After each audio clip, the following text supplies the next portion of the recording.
Hello and welcome to our reflections for Monday.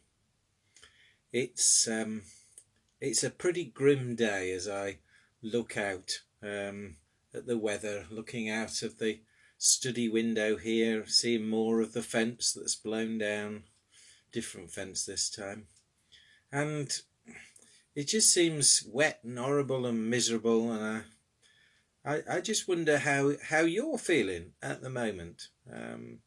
Whether you're on an up or whether you're on a down, whether the weather affects you, whether it doesn't, whether these video reflections that we're making each day actually make a difference to you. It would be really good to know how things are and whether or not what we're seeking to do is actually helpful. The reading today comes from the Sermon on the Mount. It's Matthew 7, the first few verses. Do not judge, says Jesus. The trouble is that we do make judgments all the time, don't we? I was very excited over the last few days about the curling at the Winter Olympics. Who would have thought that we'd be excited about curling of all things? It's part of the wonder that we encounter new things and that we don't necessarily prejudge whether we'll like it or not. Steve Cram on the commentary kept saying, "Oh, let nobody say that curling is boring." But of course, lots of people do.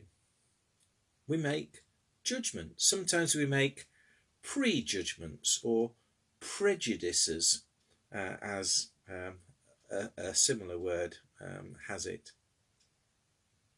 One of the things that we are doing in the Methodist Church at the moment is encouraging everybody who's involved in appointing somebody to go through what's called unconscious bias training.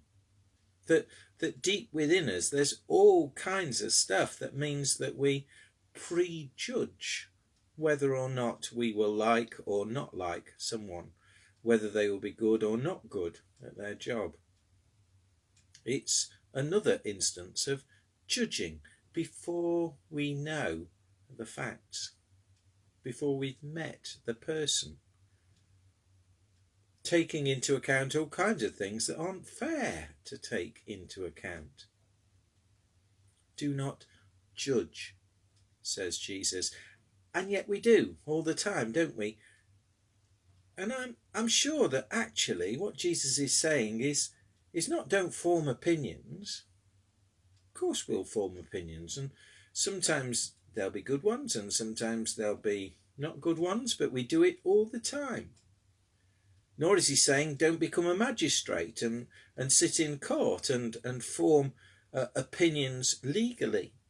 Do not judge, says Jesus.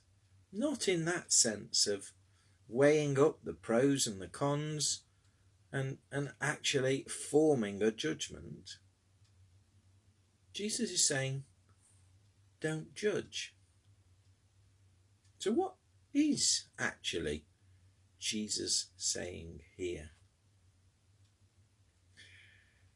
I think he's saying let God be the one who makes those sorts of judgments.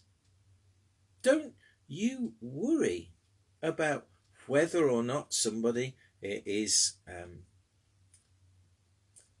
okay with God, whether someone is a person of faith, what will happen to them in the afterlife, as it were.